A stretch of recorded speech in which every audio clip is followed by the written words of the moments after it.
নবী রাহমাতুল লিল আলামিন সাহাবা কেরামদেরকে আগে ঈমানের বিষয় শিখাইতেন, পরে কোরআনুল কারীম শিখাইতেন।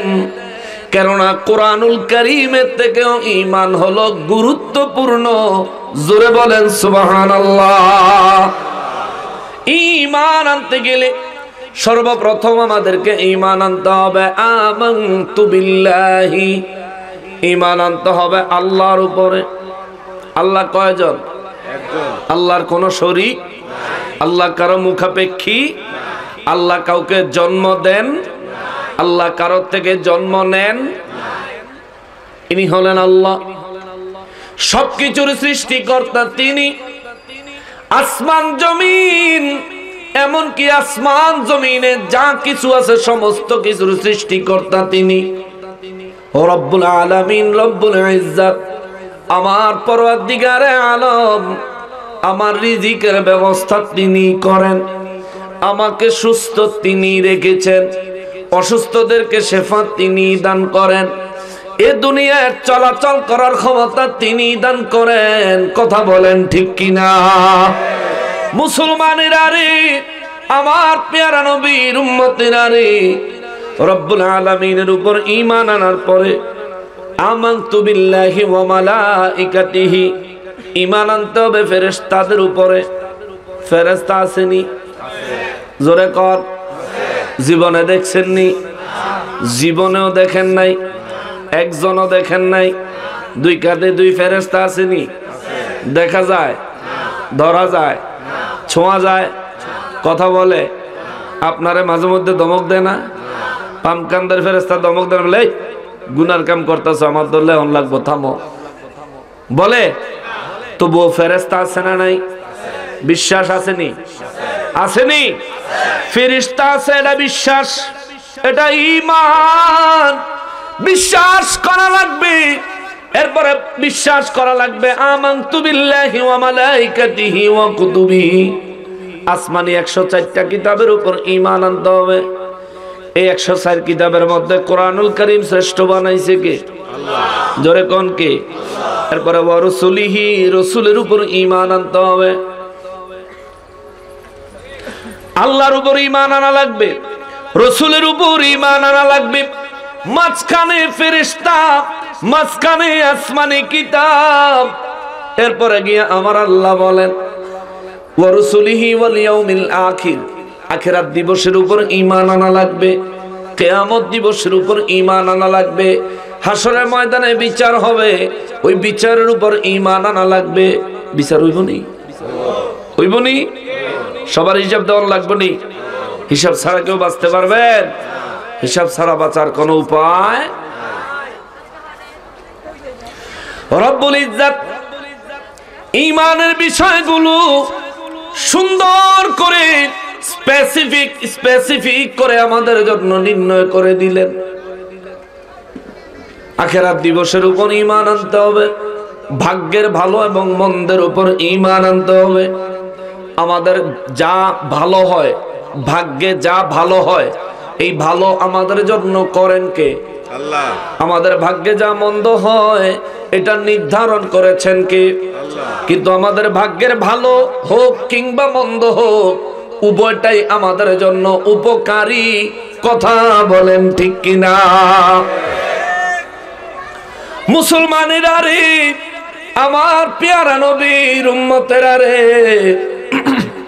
আমার নূর নবী রাহমাতুল লিল আলামিনের নূরানী জবান মোবারকে আমার আল্লাহ ঈমানের কথা বললেন, আল্লাযীনা আমানু, যারা ঈমান এনেছে। এবার ঈমানের মধ্যে কিছু বিষয় আছে যে বিষয়ে সাবধান হতে হবে, সতর্ক হওয়া লাগবে। ওই সতর্কতা কিভাবে অবলম্বন করবেন আমার আল্লাহ সূরা হুজুরাতের 15 নম্বর আয়াতের মধ্যে বলেন, শোনো, তুমি যদি প্রকৃত ঈমানদার হতে চাও, তুমি যদি প্রকৃত মুমিন হতে চাও, আল্লাহ বলেন ইন্নামাল মুমিনুনাল্লাযীনা আমানু বিল্লাহি ওয়া রাসূলিহি সুম্মা লাম ইয়ারতাবু। আওয়াজ করে পড়েন সুবহানাল্লাহ।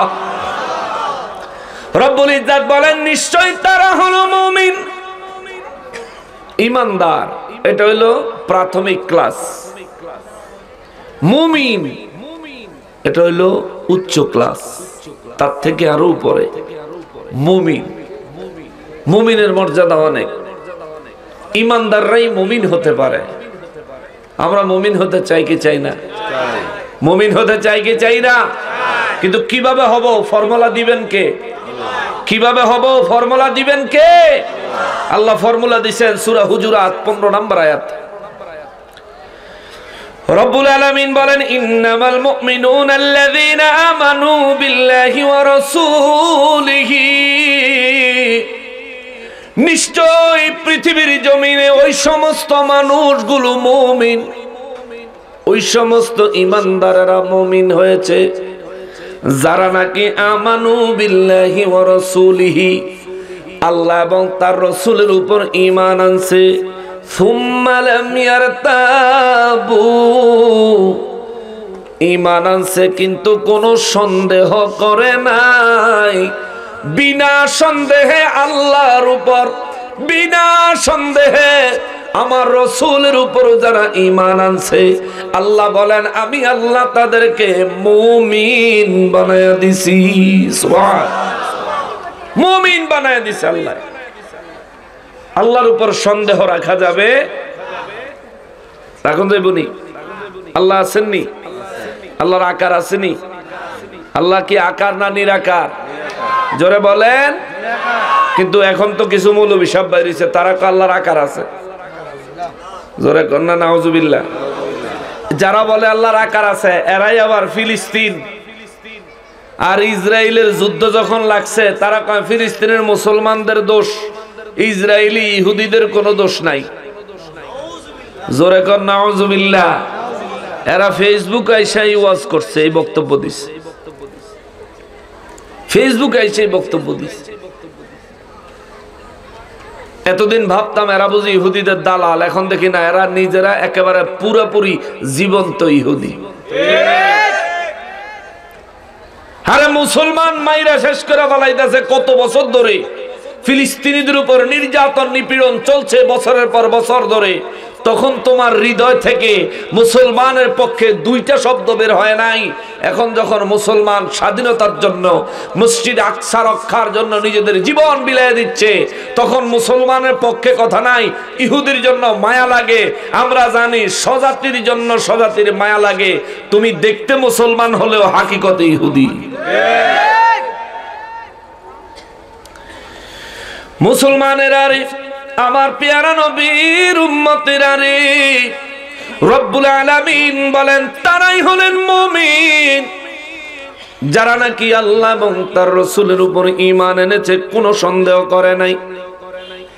এখন যারা বলল আল্লাহর আকার আছে, এরা তো আল্লাহ সম্পর্কে নিজেরাও সন্দেহ করে, মানুষের মনেও সন্দেহ ঢুকায়। ঠিক কিনা বলেন? নিজেরাও আল্লাহ সম্পর্কে সন্দেহ করে, আবার মানুষের মনের ভিতরেও আল্লাহ সম্পর্কে সন্দেহ ঢুকায়। ওরে মুসলমান, আমার রব্বুল ইজ্জত বলেন আমার হাবিব রাহমাতুল্লিল আলামিনের উপরেও ঈমান আনবা, কোনো সন্দেহ করতে পারবা না। খেয়াল করেন, নবীর উপর ঈমান আনতে হবে, কোনো সন্দেহ করা যাবে? যাবে? এবার আমার জবাব দিবেন, আমার নবীজি রাহমাতুল্লিল আলামিনকে নূর মুবারক দিয়ে বানিয়েছেন কে? আল্লাহ। নবীজিকে যখন বানাইছেন তখন মাটি ছিল না। মাটি আগে না নবী আগে? জোরে বলেন, মাটি আগে না নবী আগে? আপনাদের ঈমানটারে একটু ঝালাই করি, ঈমানটাকে একটু ঝালাই করি, পরিশুদ্ধ করি। আফসোস লাগে, গ্রামে গ্রামে কোত্থেকে মৌলবী সাহেবরা এসে এসে বলে নবী বেলা তার মতন, নবী বেলা মাটির তৈরি, বলে কিনা? নবীজি সাধারণ মানুষের মতো এই কথাটা বলতো মক্কার কাফের মুশরিকেরা। কোন মুসলমান, কোন সাহাবী কোনদিন এই কথা বলেন নাই, বরং নবী আরো জিজ্ঞেস করছেন আইয়ুকুম মিসলি, তোমাদের মধ্যে আমি নবীর মতো কি কেউ আছে? সাহাবায়ে কেরাম অকপটে স্বীকার করছেন, না গো নবী, আপনার মতো কেউ নাই, আপনার মতো কাউকে আল্লাহ বানাই নাই। জোরে কোন সুবহানাল্লাহ।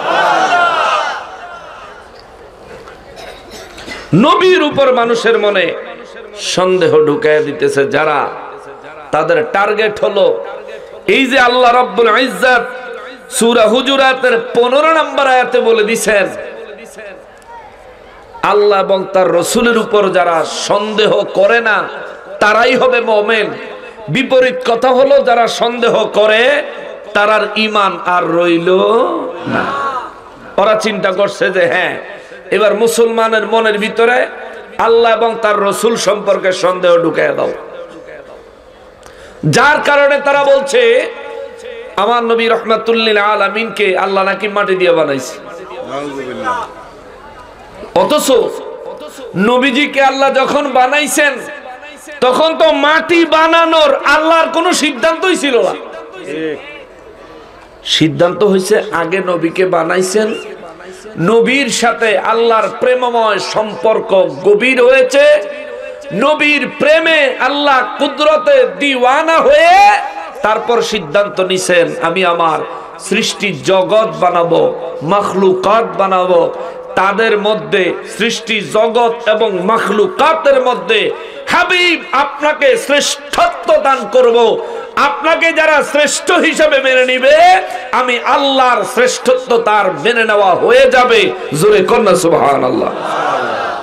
এই জন্যই তো কোরআনুল কারীমে সূরা নিসার 80 নম্বর আয়াতে আমার রব্বুল ইজ্জত বলেন মাইয়ুতিউর রাসূলা ফাকাদ আতা আল্লাহ, যে ব্যক্তি রাসূলের আনুগত্য করেছে ওই ব্যক্তি আমি আল্লাহর আনুগত্য করা হয়ে গেছে। জোরে কোন সুবহানাল্লাহ। এই জন্য বাবাজিরা রে, রব্বুল ইজ্জতের উপর কোনো সন্দেহ পোষণ করা যাবে, নবীজির উপর রাসূলদের উপর কোনো সন্দেহ পোষণ করা যাবে। আমার নবী রাহমাতুল লিল আলামিনকে আমার আল্লাহ বানিয়েছেন নূর মোবারক দ্বারা। সুবহানাল্লাহ। সূরা মায়েদা 15 নম্বর আয়াতে আল্লাহ ঘোষণাও দিয়া দিবেন কদ জাআকুম মিনাল্লাহি নূর, আমি আল্লাহর পক্ষ থেকে তোমাদের মাঝে এসে গেছে নূর নবী। জোরে বলেন সুবহানাল্লাহ। আমার নবী নূর নবী না মাটির নবী? ঈমান পরিশুদ্ধ করেন। যত বড় মুফতি সাহেব, যত বড় মুহাদ্দিস সাহেব বলুক না কেন, তাদের কথায় কান দেওয়া যাবে? ঈমান চোরে বাজার সয়লাভ।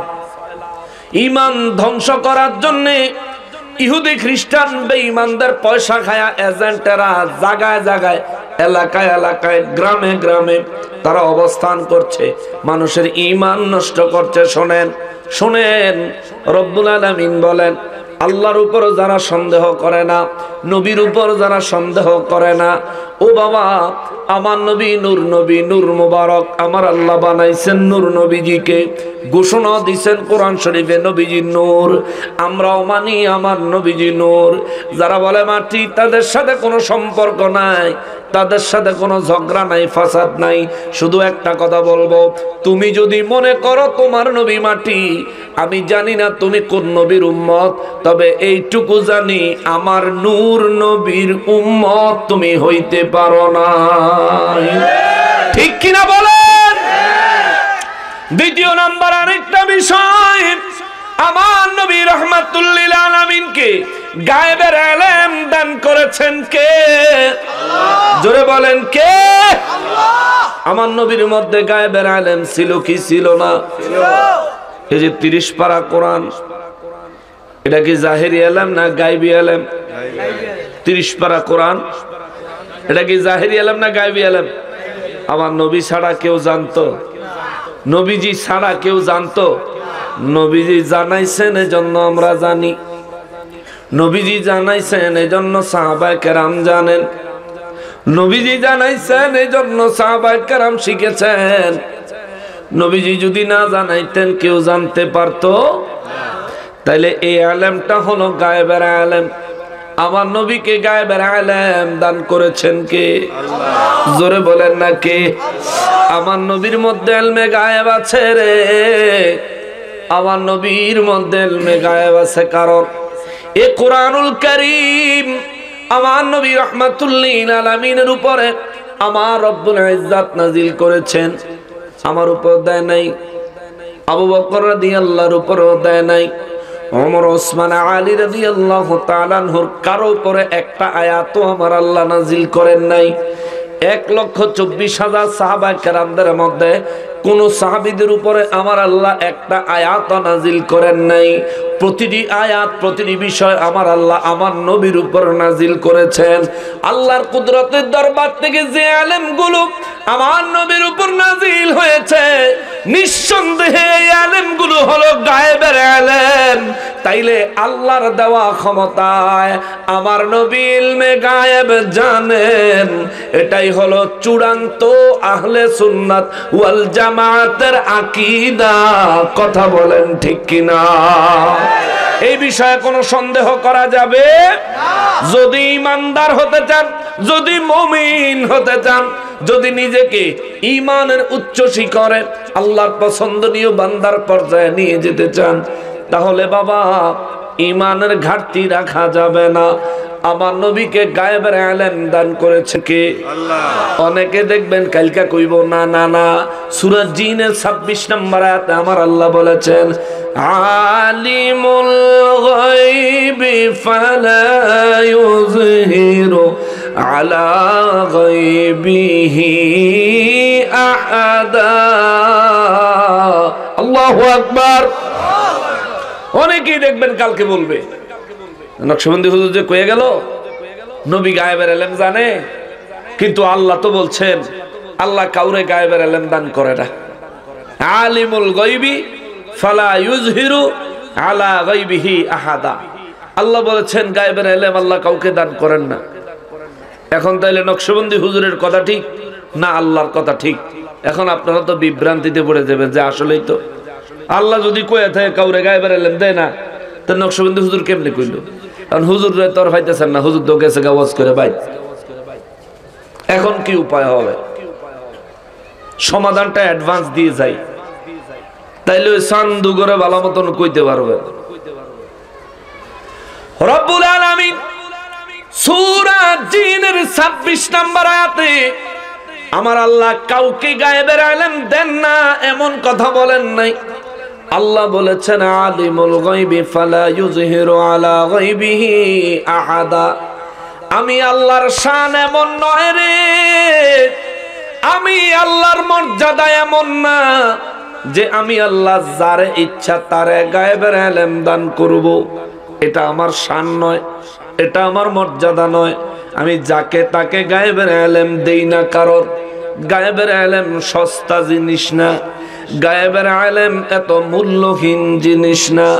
আমি আল্লাহ গায়েবের ইলম যারে তারে দেই না, তবে হ্যাঁ কাউকে দেই না ব্যাপার কিন্তু এটা না। আল্লাহ গো কাউকে কি দেন? এই সূরার 27 নম্বর আয়াতে 26 নম্বর আয়াতে আল্লাহ বলেন আলিমুল গায়বি ফালা ইউযহিরু আলা গায়বিহি আহাদা। আমি আল্লাহর শান এমন নয় যে আমি রব্বুল ইজ্জত যাকে তাকে গায়েবের ইলম দান করি। এটা আমার আল্লাহ বলে। 27 নম্বর আয়াতে গিয়ে আল্লাহ বলতেছেন ইল্লা মান ইরতাদা মির রাসূলিন। আমি আল্লাহ আমার পছন্দ মতো রাসূলদেরকে আমি আল্লাহ গায়েবের ইলম দান করি। জোরে বলেন সুবহানাল্লাহ। আল্লাহ পাকের যেই রাসূলকে পছন্দ হয় ওই রাসূলের উপর গায়েবের ইলম দান করেন কে? আল্লাহ। জোরে বলেন কে? আল্লাহ। নবীদের সংখ্যা 1,24,000, রাসূলের সংখ্যা 300।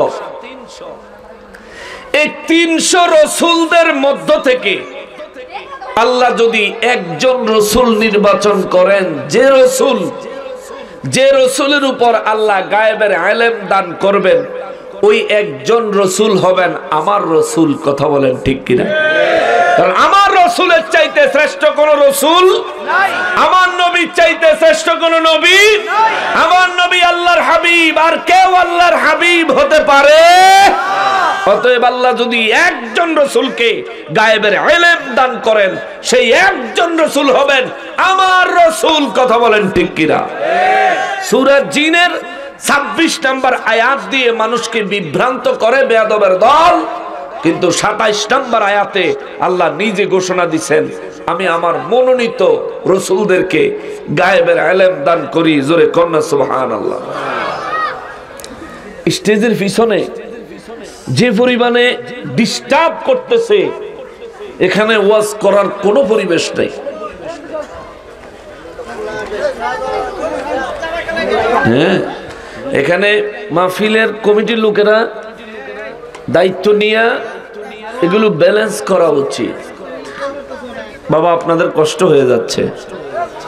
হ্যাঁ, আমি শেষ করে দিচ্ছি, বেশি সময় নিব না। হ্যাঁ, এখন কটা বাজে? ইনশাআল্লাহ 11:22 হয়েছে, জাস্ট 12টায় শেষ করে দিব। আমারে এই কয় মিনিট রয়েছে? 30, 35, 38 মিনিট রয়েছে। 38 মিনিট সময় দিবেন না? কষ্ট হয়ে যাব। 38 মিনিট সময়। হ্যাঁ, আল্লাহ তাআলা আমাদেরকে ধৈর্য সহকারে অবস্থান করা তৌফিক দান করেন। সবাই মহব্বতে বলেন আল্লাহুম্মা সাল্লি আলা সাইয়্যিদিনা মাওলানা ওয়া আলা আলি সাইয়্যিদিনা গুনাহগারের গুনাহ ঝরে নবী দুরুদে আপনার, গুনাহগারের গুনাহ ঝরে নবী দুরুদে আপনার, রোজ হাসরে পার করিবেন, রোজ হাসরে পার করিবেন উম্মত গুনাহগার নবীজি। আল্লাহ আল্লাহ আল্লাহু লা ইলাহা ইল্লাল্লাহ, জোরে জোরে আল্লাহ আল্লাহ আল্লাহু লা ইলাহা ইল্লাল্লাহ, লা ইলাহা ইল্লাল্লাহ মুহাম্মাদুর রাসূলুল্লাহ সাল্লাল্লাহু আলাইহি ওয়াসাল্লাম। মুআজ্জাজ মুকাররম, নবীজি রাসূলের উপর সন্দেহ করা যাবে? আল্লাহর উপরও সন্দেহ নাই, রাসূল পাকের উপরও সন্দেহ। কিন্তু সন্দেহগুলো যেই যেই জায়গায় ঢুকায়া দেয়, এই জায়গাগুলো একটু সমাধান করে দিচ্ছি, জাস্ট আপনাদেরকে ক্লিয়ার করে দেওয়ার জন্য। রব্বুল আলামিন সূরা জিনের 26 নম্বর আয়াতে কারিমায় বললেন, আমি আল্লাহর শান এমন নয়, আমি যারে খুশি তারে গায়েবের ইলম দান করব, প্রত্যেককে ইলমে গায়েব দান করব। আমার শান এমন নয়, আমি সবাইরে যারে তারে গায়েবের ইলম দেই না, আমার মনোনীত রাসূলদেরকে গায়েবের ইলম দেই। এখান থেকে দলিল গ্রহণ করা যায়, আমার নবী রাহমাতুল লিল আলামিনকে গায়েবের ইলম দান করেছেন কে? আল্লাহ। এটা তো দলিল পাইলাম, এবার একটা প্রমাণ হইলে হয়। নবীজির কাছে গায়েবের ইলম ছিল, এটার একটা প্রমাণ পাইলে একেবারে শোনায় সোহাগা হয়ে যায়। এটা প্রমাণ দরকার। কেমন? এটা প্রমাণ হইলে নবী গায়েবের ইলম জানে, হুজুর একটা প্রমাণ দেন। কোরআনুল কারীমে কিছু আয়াত আছে, আলিফ লাম মিম আসেনি? তাহা ইয়াসিন নুন কাফ কাফ হা ইয়া আইন সাদ আসেনি কোরআন শরীফ? এগুলোর অর্থ পৃথিবীর কেউ জানে না। পৃথিবীর জমিনে প্রায় 60-এরও ঊর্ধ্বে তাফসীরের কিতাব আছে। আমি গুনাহগারের কাছে 62টা তাফসীরের কিতাব আছে। আমার কাছে যতগুলো তাফসীরের কিতাব আছে সবগুলো তাফসীরের কিতাব খুলে দেখেছি। আলিফ লাম মিম এটার ব্যাখ্যা লিখতে যায় সবাই কেউ লেখছে আলিফ লাম মিমের ব্যাখ্যা আলিফ লাম মিম। ম্যাক্সিমাম অধিকাংশ মুফাসসিরিন কেরাম লিখেছেন আলিফ লাম মিমের ব্যাখ্যা আল্লাহু ওয়া রাসূলুহু আ'লামু বিমুরাদিহি, আল্লাহ এবং তার রাসূলই ভালো জানে। জোরে কন্না সুবহানাল্লাহ। আলিফ লাম মিমের ব্যাখ্যা ভালো জানে কে? আল্লাহ এবং তার আল্লাহ এবং তার রাসূল। এটা মুফাসসিরেরা লেখছে। কওমি অঙ্গনের মুফাসসিরেরাও এই কথাই লেখছে। আহলে হাদিস ওয়ালাদের মুফাসসিররা একই কথা লেখছে, সুন্নি মুফাসসিররা একই কথা লেখছে। তার মানে বোঝা গেল আলিফ লাম মিমের ব্যাখ্যা আল্লাহ জানে, আল্লাহর রাসূল জানে, আর কেউ জানে না। আর কেউ জানে?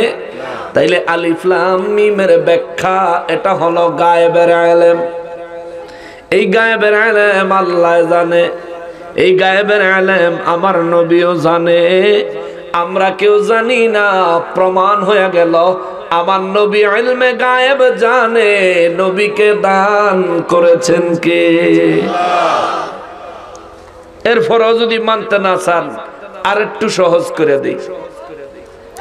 গুগলের মধ্যে যুবক ভাইয়েরা সার্চ করবা নাবিয়ুন শব্দের অর্থ কি। বাংলায় লেখো, আর আরবিতে লিখতে পারলে তো ভালো।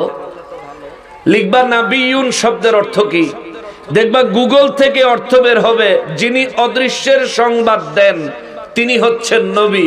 তো বাংলায় অদৃশ্যের সংবাদদাতাকে আরবিতে গায়েবের খবর দেনেওয়ালা বলে। জোরে কন্না সুবহানাল্লাহ।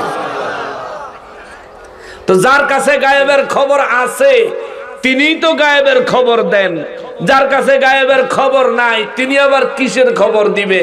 অতএব বোঝা গেল যিনি নবী তার কাছে গায়েবের খবর আছে, যিনি নবী না তার কাছে গায়েবের খবর নাই। অর্থাৎ গায়েবের খবর যিনি জানেন তিনি নবী, গায়েবের খবর যিনি জানেন না তিনি নবী হতে পারে না। যারা আমার নবীর ইলমে গায়েব মানতে চায় না তারা হাকিকতে আমার নবীকে নবী হিসেবেই মানতে চায় না। জোরে কর নাউজুবিল্লাহ।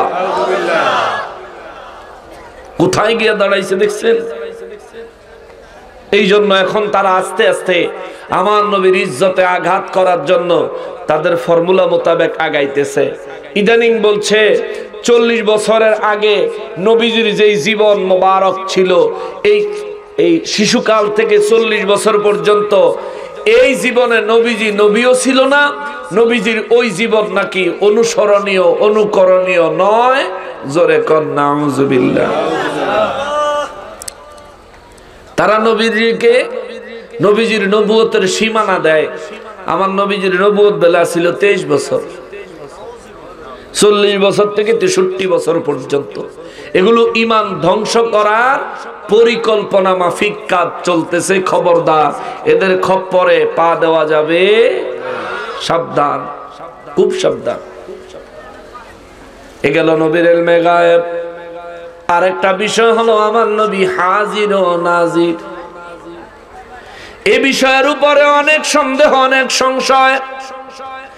নবীজি রাহমাতুল লিল আলামিন যদি এই কাপাসিয়ার জমিনে হাজির ও নাজির হয় তাহলে তো মদিনা মুনাওয়ারা খালি হয়ে গেল। এমন কথাও বলে যে নবী যদি কাপাসিয়া হাজির হন তাহলে মদিনা মুনাওয়ারা খালি হয়ে যায়। আরে বোকার দল, তুমি নবীজিরে তোমার মতো বানাও কেন? তুমি এক জায়গা থেকে আরেক জায়গায় চলে গেলে, তুমি যেখান থেকে চলে গেছো ওই জায়গা শূন্য হয়ে যায়। আর নবী তো রহমাতুল লিল আলামিন, দু জাহানের বাদশা। আমার নূর নবী রহমাতুল লিল আলামিনকে আল্লাহ ক্ষমতা দিছে একই সময় সৃষ্টির সমস্ত জায়গায় হাজির উপস্থিত থাকার। জোরে কন্যা সুবহানাল্লাহ। বিশ্বাস হয়নি? বিশ্বাস হয়নি? একটা প্রমাণ লাগবে। কেমন? একটা প্রমাণ হইলে বিষয়টা একবারে ক্লিয়ার হয়ে যায়। নবী আমার রহমাতুল লিল আলামিন মেরাজের রাতে রব্বুল ইজ্জাতের দরবারে আমার নবী রহমাতুল লিল আলামিন যখন হাজির হলেন, নবী বলেন আল্লাহ পাক রব্বুল ইজ্জাত আমি নবীর বুক মুবারকের উপর আল্লাহর কুদরতের হাত রাখলেন। এই হাত আমাদের হাতের মতন না, আল্লাহর কুদরতের হাত, আল্লাহ পাকের কুদরতের হাত, যার কোনো উদাহরণ উপমা আল্লাহর সৃষ্টিতে আমার আল্লাহ বানায় নাই। আমার নবী বলেন, আমার আল্লাহর কুদরতের হাত আমি নবীর বুক মোবারকের উপরে রাখলেন। আমি নবীর অন্তর মোবারক আসমান জমিনের সমস্ত ইলমে পরিপূর্ণ হয়ে গেল। সুবহানাল্লাহ।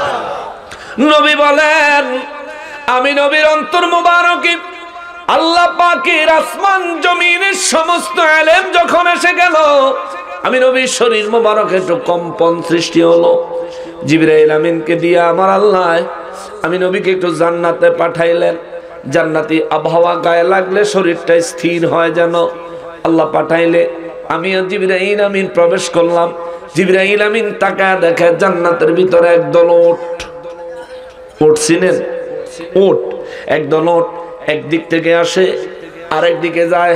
জিবরাইল আমিন উটগুলো দেখা আমার নবী রহমাতুল্লিল আলামিনের জিজ্ঞেস করে, নবী গো, ও দয়াল নবীজি, যদি অনুমতি দেন একটা কথা জিজ্ঞেস করতাম। আমার নবী রহমাতুল্লিল আলামিন কয়, জিবরাইল বলো রে। জিবরাইল আমিন কয়, হুজুর, এই যে উটগুলো আসে এগুলো কই থেকে আসে, আবার এই যে যাইতাছে এগুলো কোথায় যায়? আমি জিবরাইলে জানতে একটু মনে চায়। আমার নবী কয়, জিবরাইল, তুমি ফেরেশতা হইয়া জানো না, আমি নবী কেমনে জানবো?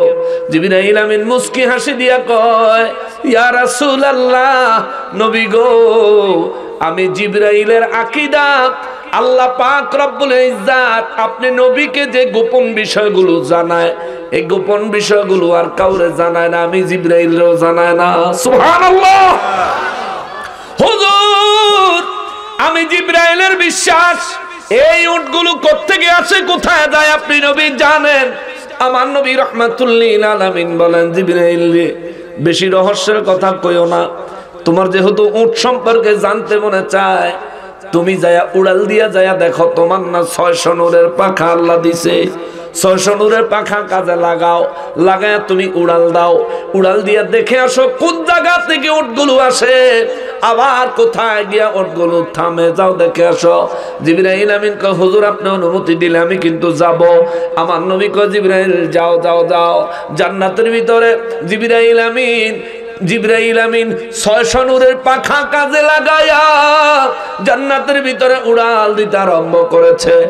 উড়াল দিতে দিতে দিতে দিতে জিবরাইল আমিন বলে, আমি ক্লান্ত হয়ে গেছি, কিন্তু উট কোথা থেকে আসে উটের সিরিয়াল শেষ হয় না। সুবহানাল্লাহ। এত লম্বা সিরিয়াল, এটা শেষই হয় না। আমি জিবরাইল মনে মনে ভাবলাম, জিবরাইল বলে, আমি মনে মনে ভাবলাম উটগুলি কোথা থেকে আসে, এটা তালাশ করতে যেহেতু পারলাম না, ক্লান্ত হয়ে গেলাম, তাইলে অন্তত দেখি উটগুলো কোথায় গিয়া থামে। কেননা কোথা থেকে আসে খুঁজতে খুঁজতে আমি জিবরাইল যদি ক্লান্ত হয়ে যায়, আবার নবীজির কাছে তো ফিরেও যেতে হবে। এই জন্য তিনি আর কোথা থেকে আসে না খুঁজা কোন জায়গায় যায় শেষ হয় ওই জায়গায় দৌড় দিছে। দৌড় উড়াল দিতে দিতে দিতে দিতে তিনি ক্লান্ত হয়ে গেলেন। জিবরাইল আমিন কয়, আমার আর পাখা চলে না, কিন্তু উটগুলো কোথায় যায় থামে ওই জায়গাও খুঁজা পাইলাম না। চিৎকার দিয়া বলেন সুবহানাল্লাহ। জিবরাইল আমিন বলে, আমি ক্লান্ত হয়ে এক জায়গায় দাঁড়িয়ে গেলাম আর চিন্তা করতেছি, হায় হায়, নবীজিকে তো জান্নাতের প্রায় গেটের কাছে রেখে আসছি, এখন আমার তো আবার নবীজির কাছে উড়াল দিয়া যাওয়া লাগবো। যদি নবীর কাছে যাইতে না পারি তাইলে তো আমার দায়িত্বের খেলাফ হয়ে যাবে, কারণ আমার দায়িত্ব হলো আমার নবী রাহমাতুল্লিল আলামিনকে জান্নাতে ভ্রমণ করানো আমার দায়িত্ব। জিবরাইল আমিন কয়, আমি ক্লান্ত শ্রান্ত শরীর নিয়ে ডান দিকে তাকায়া দেখি রাহমাতুল্লিল আলামিন আমার ডান পাশেই দাঁড়ানো। সুবহানাল্লাহ। এতক্ষণ যে উড়লাম 600 নূরের পাখা লাগায়া, কোথা থেকে কোথায় গেলাম আমি নিজেও জানি না। ডান দিকে তাকায়া দেখি আমার দয়াল নবী পাশে দাঁড়ানো। সুবহানাল্লাহ বলে। নবীজি রাহমাতুল্লিল আলামিন মুস্কি হাসি দিয়া কয়, কিরে জিবরাইল, ওটগুলো কোত্থেকে আসে, কোথায় যায়, পাইছনি? জিবরাইল আমিন কয়, না হুজুর, পাই নাই। আমার নবীকে পাইলা না? জি না হুজুর। তোমার না 600 নূরের পাখা? জি হুজুর। 600 নূরের পাখা লাগাইয়া উড়াল দাও নাই? জি দিছিলাম তো হুজুর। তাও খুঁজে পাইছো না? জি না হুজুর, পাইছি না। আমার নবী কয়, তো এখন কি করবা? হুজুর, জানতে তো মন চায়, কই থেকে আসে, কোথায় যায়। আমার নবী কয়, ঠিক আছে, একটা উটেরে ডাক দাও, ডাক দিয়ে নিয়ে আসো, দেখো উটেরে জিগাই কই থেকে আসে আর কোথায় যায়। জিবরাইল আমিন কয়, হুজুর, উটেরে যদি ডাকি সে কি সিরিয়াল ভাঙ্গা এদিকে আসবে? আমার নবী বলেন, জিবরাইল, তোমার কথা কইলে আইতো না, তুমি উটকে বলো রহমাতুল লিল আলামিন তোমাকে ডেকেছে। সুবহানাল্লাহ, জোরে কর না সুবহানাল্লাহ। জিবরাইল আমিন উটেরে গিয়া কয়, এই উট, রহমাতুল লিল আলামিন ডাকে, একটা উট যাইতে বলছে। একটা উট আইসা আমার নূর নবীজির কদম মোবারকে চুমু দিয়া নবীজির সামনে জমিনে বসে গেছে। সুবহানাল্লাহ। জিবরাইল আমিন আমার নবী রহমাতুল লিল আলামিনের উদ্দেশ্যে বলেন, ইয়া রাসূলুল্লাহ সাল্লাল্লাহু আলাইহি ওয়াসাল্লাম, মায়ার নবী গো, এতক্ষণ ভাবছিলাম খালি উট বুঝি চলে, এখন দেখি উটের পিঠে বাক্স দেখা যায়, বিশাল বাক্স দেখা যায়। নবী গো, উট কই থেকে আসে, কোথায় যায়, এটা তো জানতে মন চায়, এখন তো জানতে মনে বড় কৌতূহল। এই বাক্সর ভিতরে কি কি বহন করতেছে উটগুলো, কি কোন জায়গা থেকে কোন জায়গায় নিয়ে যাচ্ছে নবী গো, জানতে তো বড় ইচ্ছা করে। আমার নবী বলেন, জানতে ইচ্ছা করলে বাক্সটা খুললে দেখো। জিবরাইল আমিন কয়, হুজুর, আপনি বললে খুলবো। আমার নবী বলেন, খোলো। জিবরাইল আমিন বাক্স খুলতে যায়, দেখা যায় বাক্সের মধ্যে তালা দেওয়া, বাক্সের মধ্যে তালা লাগানো। নবী কয়, জিবরাইল খোলো না কেন? বলে, হুজুর, কেমনে খুলবো গো, বাক্সের ভিতরে তো তালা দেওয়া দেখতেছি। আমার নবী কয়, তালা খোলার চাবি কি তোমার কাছে নাই? জিবরাইল আমিন কয়, হুজুর, উটের পিঠে বাক্স আছে, এটাই তো আমি জানি না, এই বাক্স তালার চাবি আমার কাছে কই থেকে আইব? আমার নবী কয়, জিবরাইল, আরে তুমি না ফেরেশতাদের লিডার, চাবি কই আছে বলো। জিবরাইল আমিন কয়, হুজুর, আমারে মাফ কইরা দেন, আমার সাথে আপনি হুজুর দয়া কইরা মজা করবেন না, আমি জিবরাইল জানি নাই তালার চাবি কোথায়। আমার নবী কয়, চিন্তার কিছু নাই, আমি নবী জানি। সুবহানাল্লাহ, জোরে সুবহানাল্লাহ। এই ঘটনা কোথায়? দুনিয়ায় না জান্নাতে? জোরে বলেন না। উটটা কি দুনিয়ার না জান্নাতি? বাক্সটা, তালাটা, এবার তালা চাবিটা কই আছে? জিবরাইল জানে না, আমার নবী জানে। এটাই আমার নবী, ইনি আমার নবী রাহমাতুল লিল আলামিন। আল্লাহর तमाम সৃষ্টি জগতের সমস্ত রহস্য আল্লাহ আমার নবীকে জানায় দিয়েছে। জোরে কোন সুবহানাল্লাহ। নবী রাহমাতুল লিল আলামিন কয়, জিবরাইল, তালার চাবি কোথায় তুমি জানো না? জিবরাইল আমিন কয়, না গো নবী, আমি তো জানি না। আমার নবী বলেন, আমি নবী জানি। হুজুর, চাবির কথা কন্যা কোন জায়গায় আছে, দয়া করে আমাকে সন্ধান দেন। আমার নবী বললেন, তুমি একটা কাজ করো, চতুর্থ জান্নাতে যাও, যাইয়া চতুর্থ জান্নাতে একটা খেজুর গাছ আছে, খেজুর গাছের লগে একটা লোক হেলান দিয়ে শুয়ে আছে, হেলান দিয়ে বই দিছে। অনেক সময় এই কোনুর নিচে বালিশ দিয়া খাটের সাথে বডিটা একটু লাগাইয়া পাউডি লম্বা করে একটু হেলান দিয়া শুয়ে থাকেন না? হ্যাঁ, নবী বলেন, খেজুর গাছের সাথে এরকম হেলান দেয়া একটা লোক শুয়ে রয়েছে, ওই লোকের কাছে চাবি আছে, যায়া আমার কথা কইবা, রহমাতুল লিল আলামিন বলছে ওটের বাক্সর চাবি দিতেন। জোরে কোন সুবহানাল্লাহ। জিবরাইল আমিন চতুর্থ আসমানে, চতুর্থ জান্নাতে চলে গেলেন। জান্নাতে যায় তালাশ করতে করতে দেখে জান্নাতের মাঝখানে খেজুর গাছের গোড়ায় একটা লোক। জিবরাইল আমিন চিন্তা করে, এই লোকটা কে? থাক, লোকের খবর জানবো পরে, চাবিটা আগে লয়ে এলো। জিবরাইল আমিন পায়ের কাছে গিয়া দাঁড়াইছে। ডাক দেওয়ার আগে ওই শুয়ে থাকা চোখ বন্ধ করা লোকটা সালাম দিছে, আসসালামু আলাইকুম ইয়া আখি জিবরাইল। সুবহানাল্লাহ। জিবরাইল আমিন কয় ওয়ালাইকুম আসসালাম। ওই লোকটা ডাইকা কয় জিবরাইল চাবি নিতে আইছো? সুবহানাল্লাহ। জিবরাইল আমিনের তো মাথা ঘুরে গেছে, আরে কারবারটা হইতেছে কি রে? রহমাতুল লিল আলামিন দয়াল নবী পাঠাইলেন চাবির জন্য। যার কাছে পাঠাইছে তারে বলার আগেই সে জানে আমি চাবির জন্য এসেছি, আবার আমার পরিচয় জানে। জিবরাইল আমিন কয় জি চাবির জন্য এসেছি, দয়া করে চাবিটা দেন। ওই লোকটা বলে ওই তালার উপরে হাত দিয়ে আপনি পড়বেন বিসমিল্লাহির রহমানির রহিম। আল্লাহু আকবার। নবীজির কলিজার টুকরা ইমাম হুসাইন অনুমতি দিয়েছে, তালা খোলার জন্য বলেছে। সুবহানাল্লাহ। খালি এটা কইবেন তালা খুলে যাবে। জিবরাইল আমিন কয় চাবি তো পাইলাম, কিন্তু আপনার পরিচয় কি? তিনি বলেন আমারে দেখো তো চিনো কিনা। ভালো করে তাকে কয় আহ আপনার নানারে রাইখাইলাম এক জান্নাতে, আপনার আয়েশা পাইলাম আর এক জান্নাতে। ইমাম হুসাইন রাদিয়াল্লাহু তাআলা আনহুকে পাওয়া গেল। ইমাম হুসাইন রাদিয়াল্লাহু কয় জিবরাইল কথা বেশি কইও না, নানা অপেক্ষা করতেছে, যাও জলদি যাও জলদি যাও। জিবরাইল আমিন কয় চাবি লয়ে দৌড় দিলাম, জান্নাতে যাই ওটের সামনে গেলাম, নবীজির সামনে গেলাম, বললাম হুজুর চাবি নিয়ে আইছি। নবীজির তাকায় দেখি মুচকি মুচকি হাসে।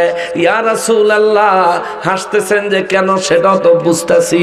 নানা নাতি আমারে দিয়া কি যে খেলান্ডা খেলাইতেছেন, এটা নানায় জানেন নাতি জানে আল্লাহ জানে। আমি জিবরাইল মাঝখান থেকে সবার গুটির চাল হইছি, অসুবিধা নাই অসুবিধা নাই। আমি জিবরাইল তো আপনাদের খেদমতের জন্য আল্লাহ আমারে বানাইছে। ইয়া রাসূলুল্লাহ চাবি তো দিছে। নবী কয় তাইলে বাক্স খোলো। জিবরাইল আমিন কয় আমি বাক্সের উপরে হাত দিয়া পড়লাম বিসমিল্লাহির রহমানির রহিম। ইমাম হুসাইন অনুমতি দিছে তালা খোলার জন্য বলছে। জিবরাইল আমিন কয় তালাটা চট করে খুলে গেল। খোলার পর বাক্সটা খুললে ছায়া দেখি এই এত বড় একটা বাক্সের ভিতরে ছোট ছোট আরো ৭০,০০০ বাক্স দেখা যায়। জিবরাইল আমিন কয় নবী গো, ও নবী, এক বাক্সের তালার জন্য ৪ নাম্বার জান্নাতে গেছি।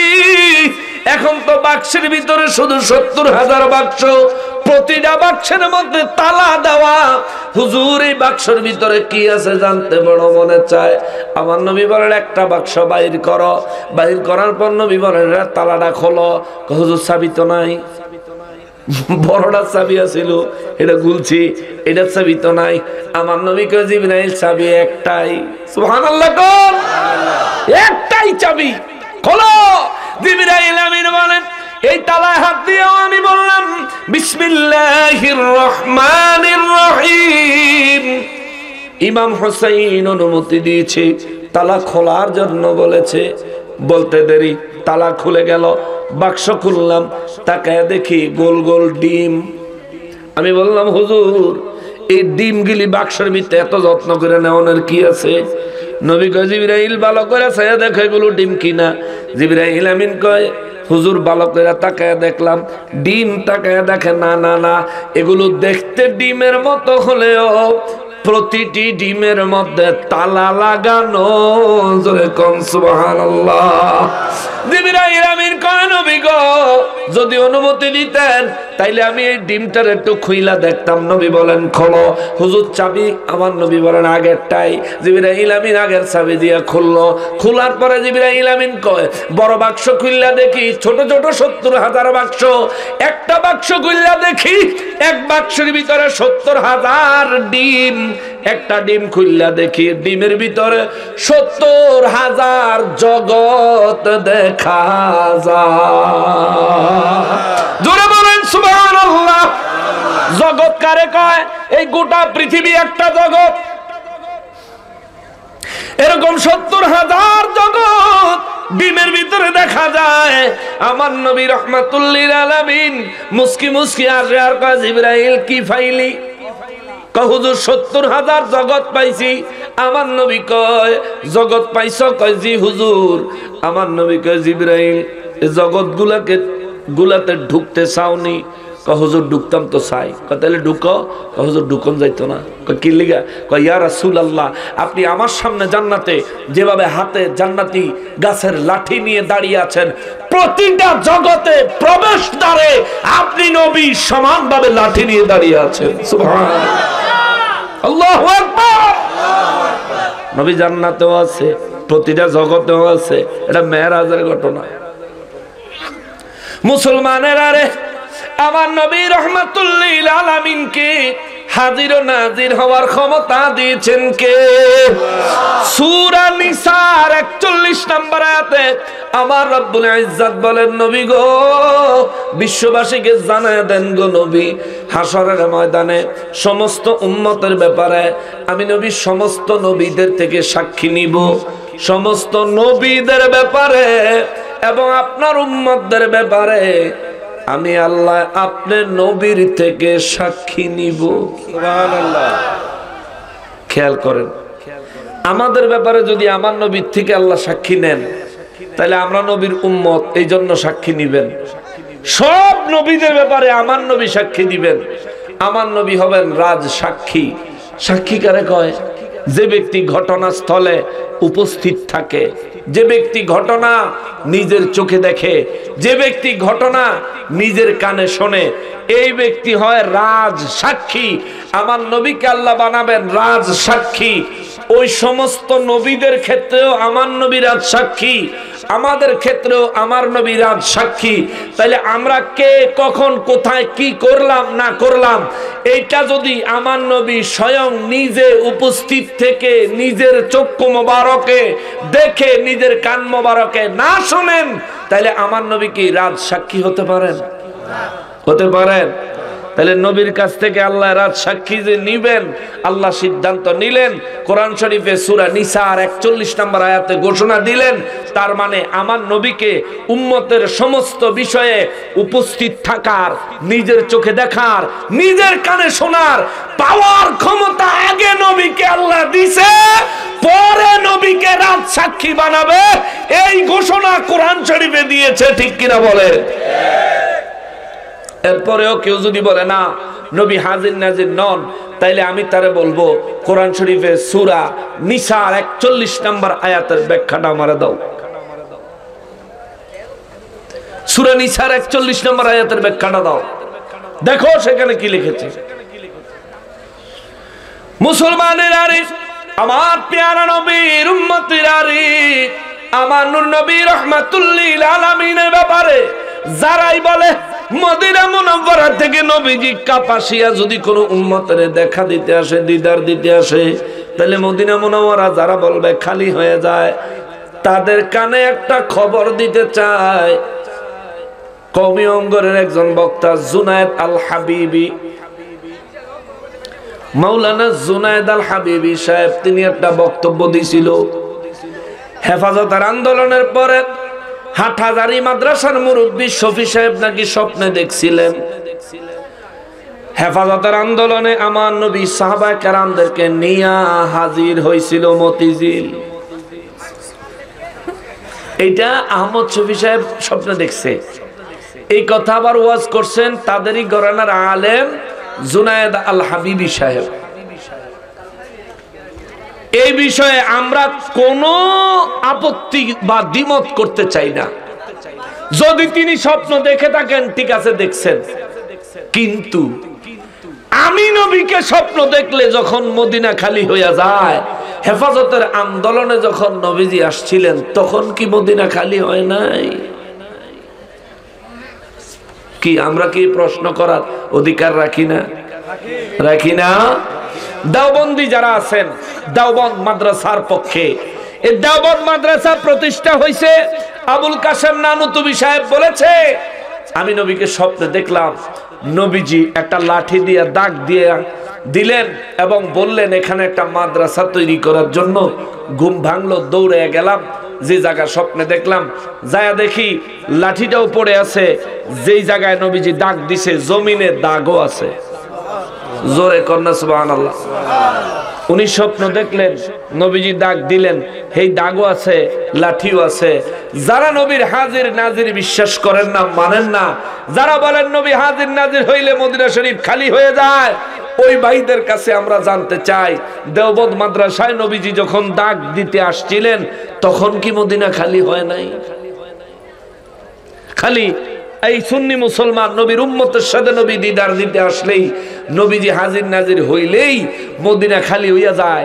আপনাগো সময় হয় না, এটা তো দেখা যায় ফতুয়াবাজি না, এটা হইলো আপনাগো বেলায় গেলে ঠিক আর আমরা বেলায় গেলে বেঠিক। আপনাদের বেলায় হইলে ইবাদত, আমরার বেলায় হইলে বেদাত। সবকিছুর মূল হাকিকত হইল দান্দাবাজি, ঠিক কিনা বলে? এদের কথায় কান দেওয়া যাবে না। এদের কথায় কান দিলে আল্লাহর উপরে রসুলের উপর সন্দেহ আসবে। আল্লাহ এবং তার রসুলের উপর যার সন্দেহ চলে আসবে, ওই ব্যক্তি ইমানদার থাকলেও মুমিন হতে পারবে আর সন্দেহ আইলে তো ইমানই শেষ। রব্বুল ইজ্জাত এজন্য সূরা হুজুরাতের 15 নম্বর আয়াতে বলেন, ইন্নামাল মুমিনুনা আল্লাযীনা আমানু বিল্লাহি ওয়া রাসূলিহি সুম্মা লাম ইয়ারতাবু ওয়া জাহাদু বিআমওয়ালিহিম ওয়া আনফুসিহিম ফি সাবিলিল্লাহ। আল্লাহ বলেন তারাই হলেন মুমিন। আপনারা মুমিন হতে চান? মুমিন হতে চান? এক নম্বরের কাজ হলো আল্লাহ এবং তার রাসূলের উপর কোনো সন্দেহ করা যাবে। দুই নম্বরের কাজ হলো নিজের সম্পদ দিয়া আল্লাহর রাস্তায় জিহাদের জন্য দান করতে হবে, সম্পদ দিয়া দান করতে হবে। দুই নাম্বার, তিন নম্বরে হলো যদি প্রয়োজন হয় দ্বীনে ইসলাম রক্ষার জন্য জীবন দেওয়ান লাগলে জীবনও দেওয়া লাগবো। রাজি আছেন? রাজি আছেন? এখন যদি কোন জায়গায় জোর একটা আওয়াজ হয়, এই জায়গায় তো আমি ছাড়া আর কেউ থাকতেন না, সব বাজবেন। যারা মুমিন দ্বীনে ইসলামের জন্য নিজের জীবন বিলাইয়া দিতে পারাটাকে জীবনের সবচেয়ে বড় সৌভাগ্য মনে করে, ঠিক কিনা? শাহাদাত হলো মুমিনের শ্রেষ্ঠ পাওয়া। শাহাদাত হলো একজন মুমিনের জীবনের শ্রেষ্ঠ পাওয়া, জীবনের সর্বশ্রেষ্ঠ চাওয়া। যে মুমিন শহীদ হতে পেরেছে, ওই মুমিন দুনিয়া খেরাতে ধন্য হয়ে গেছে, ধন্য হয়ে গেছে। এই জন্য বাবাজিরা রে, মাল লাগলে মাল দিবেন, জান লাগলে জান দিবেন। এই যে আজকের একটা মাহফিল আয়োজন করতে আপনারা সহায়তা করেছেন, নিজেরা উপস্থিত হয়েছেন, এটাও কিন্তু জিহাদের থেকে কম না। এটা হচ্ছে জিহাদে আকবর। জিহাদ দুই প্রকার, জিহাদে আসগর, জিহাদে আকবর। ছোট জিহাদ, বড় জিহাদ। নবী বলেন ছোট জিহাদ হলো যুদ্ধের ময়দানে তরবারি নিয়ে জিহাদ করা, এলো ছোট জিহাদ। আর নিজের নফসের সাথে জিহাদ করা হলো সবচেয়ে বড় জিহাদ। আজকে এই মাহফিলে এই কুয়াশার পানির মধ্যে আপনি ইচ্ছা করলে না আইসা বাড়িতে শুয়ে থাকতে পারতেন। আপনার নফস, আপনার মন কিন্তু কইছিল কয়েকবার, এই দরকার কি এত কুয়াশার ভিতরে বেজিজ্ঞা। মন কিন্তু কয়েকবার কইছে আপনারে, এটা হলো নফসানিয়ত। এই নফসের কথা না শুনে নফসানিয়তকে কুরবানি দিয়ে ওয়াহদানিয়তকে সামনে নিয়ে রাসূলুল্লাহ সাল্লাল্লাহু আলাইহি ওয়াসাল্লামের রিসালাতকে মেনে নিয়ে দ্বীনে ইসলামের জন্য, দ্বীনে ইসলামের ইলম হাসিল করার জন্য এই জান্নাতের বাগানে আপনি যে আইছেন নিজের নফসের সাথে যুদ্ধ কইরা, এটা হলো জিহাদে আকবর, সবচেয়ে বড় জিহাদ। জোরে কন্না সুবহানাল্লাহ। তাইলে এই মুহূর্তে আপনারা সবাই হচ্ছেন এই দুনিয়ার সবচেয়ে বড় মর্দে মুজাহিদ, জিহাদের মানুষ। জোরে কন্না সুবহানাল্লাহ। সময় তো শেষ, আয়াতটা তো শেষ করতে পারলাম না। এইসব শুনবেন, একটু আলোচনা করার লাগি অনেকের কে দিছে প্রশ্নটা? জানাজার নামাজের পরে দোয়া, দোয়ার বিষয়ে সঠিক মাসালা। সহজে কই জানাজার নামাজের পরে দোয়া না করলে গুনাহ হইতো না। হারা না করেন না ডাকে কইয়া নেই, জানাজার নামাজের পরে দোয়া না করলে কোনো গুনাহ হইতো না। কিন্তু যদি দোয়া করেন, যে বেচারা মারা গেছে তার জন্য বড় উপকার হইব। কইবেন হুজুর এমন কাম আল্লাহর রাসূল কোনদিন করছেননি, জানাজার পরে দোয়া, তাহলে এটা দলিল দিয়া লাই নাকি? হ্যাঁ, যারা বুখারী ছাড়া মানে না, সহিহ হাদিস ছাড়া মানে না, ওই ভাইদের খেদমতে আরজ করছি, বুখারী শরীফের 1344 নম্বর হাদিস খুলবেন। হাদিস নাম্বার 1344। 1300 কোন শরীফ? কোন শরীফ? বুখারী শরীফ। হাদিসের জগতে শ্রেষ্ঠ কিতাব। পৃথিবীতে 3টা কিতাব 30 পারা, একটা হলো কোরআন শরীফ, আর একটা হলো বুখারী শরীফ, আর একটা আমার নবীর দুরূদ শরীফের কিতাব মজমুআয়ে সালাওয়াতে রাসূল। জোরে কোন সুবহানাল্লাহ। এই বুখারী শরীফে সহিহ সনদে 1344 নম্বর হাদিস, নবীজির সাহাবী হযরত উকবা ইবনে আমির রাদিয়াল্লাহু তাআলা আনহু থেকে হাদিস। তিনি বলেন, عن عقبة بن عامر رضي الله تعالى عنه أن النبي صلى الله عليه وسلم خرج يوما فصلى على أهل أحد صلاته على الميت ثم انصرف إلى المنبر فقال إني فرط لكم وأنا شهيد عليكم وإني والله لأنظر إلى حوز الآن وإني أعطيت مفاتيح خزائن الأرض أو مفاتيح الأرض وإني والله ما أخاف عليكم أن تشركوا بعدي ولكن أخاف عليكم أن تنافسوا فيها আওয়াজ করে পড়েন সুবহানাল্লাহ। হযরত উকবা ইবনে আমির রাদিয়াল্লাহু তাআলা আনহু বলেন, আমার নবী রাহমাতুল্লিল আলামিন খরাজা ইয়াওমান, নবীজি রাহমাতুল্লিল আলামিন একদিন বের হলেন ফাসাল্লা আলা আহলে উহুদিন, উহুদবাসীদের জন্য আমার নবী জানাজার নামাজ আদায় করলেন। সুবহানাল্লাহ। কিসের নামাজ? কে আদায় করলেন? আমার নবী উহুদবাসীদের জন্য জানাজার নামাজ আদায় করলেন। ফাসাল্লা আলা আহলে উহুদিন, নবীজি উহুদবাসীদের জন্য জানাজার নামাজ আদায় করলেন। সালাতাহু আলাল মাইয়িত, এবং ওই মাইয়িতের জন্য নবী দোয়া করলেন। সুবহানাল্লাহ। জানাজা পড়াইলেন নবী, আবার মাইয়িতের জন্য দোয়া করলেন নবী। তাহলে জানাজার পর আমার নবী দোয়া করেছেন। সহিহ হাদিস, বুখারী শরীফ। মামুর ফুতেরা রে ও সান্দুরা, মৃত ব্যক্তির জন্য দোয়া করতে তো বাধা কিসের রে? যে ব্যক্তি মারা গেছে তার জন্য দোয়া করবেন, দোয়া করলেই তার উপকার হবে। কথা বলেন ঠিক কিনা? যে দোয়া করতে চায় না, এটা জিন্দা মানুষেরও দুশ্মন, মরা মানুষেরও দুশ্মন।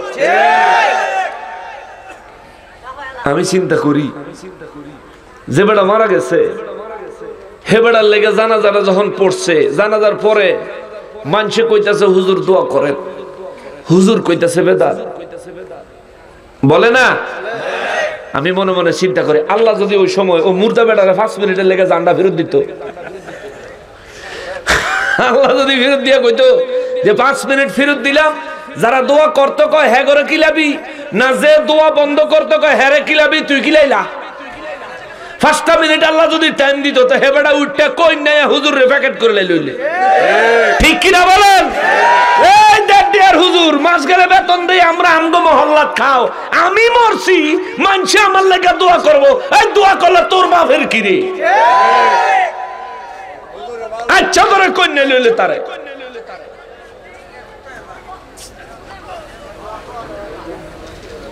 কেন? আপনি নিজে চিন্তা করেন, আপনি যদি মারা যান মানুষ আপনার জন্য দোয়া করলে এটাই আপনার উপকারে আসবে। কোটি কোটি টাকা দিলে কোনো উপকারে আসতো? এটা একটা সাধারণ জেনারেল নলেজ মিয়া, একেবারে বেসিক সাধারণ একটা নলেজ, সাধারণ জ্ঞান, জেনারেল নলেজ, যে দোয়া করলেই লাভ। আপনি যত দোয়া করবেন।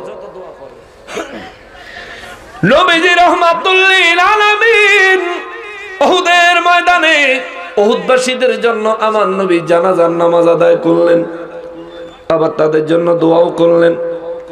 সুম্মান সরাফা ইলাল মিম্বার, দোয়া শেষ করে আমার নবী মিম্বারের উপরে দাঁড়াইলেন। ফাকালা, নবীজি বক্তব্য দিলেন, ইন্নী ফারাতুন, আমি নবী সর্বদিকে তোমাদের চাইতে আগে। সুবহানাল্লাহ, সর্বদিকে মর্যাদায় তোমাদের চাইতে আগে, সৃষ্টিতে তোমাদের চাইতে আগে। আল্লাহ পাকের দরবারে হাসরের ময়দান যেদিন কায়েম হবে, হাসরের ময়দানেও আমি নবী হাসরের ময়দানে উঠব তোমাদের সবার আগে। জোরে বলেন সুবহানাল্লাহ।